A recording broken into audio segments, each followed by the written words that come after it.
Peter Mbada is a Christian entrepreneur, leader, preacher, and international speaker with a passion of empowering people spiritually, economically, and socially.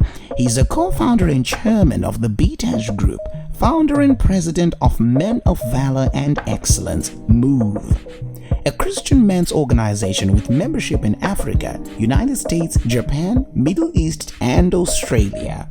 He sits on boards of different organizations and is a member of the advisory board of the Science First, Africa's largest institution promoting science education in Africa and based in Grahamstown, South Africa.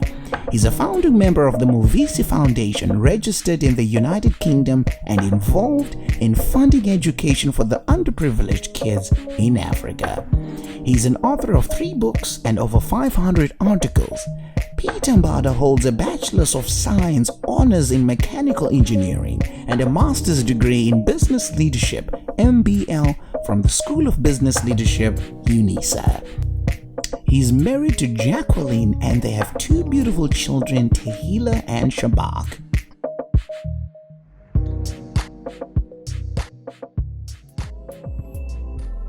Catch Close Up next week as we find out basic business principles in the pandemic era with Mr. Peter Mbada.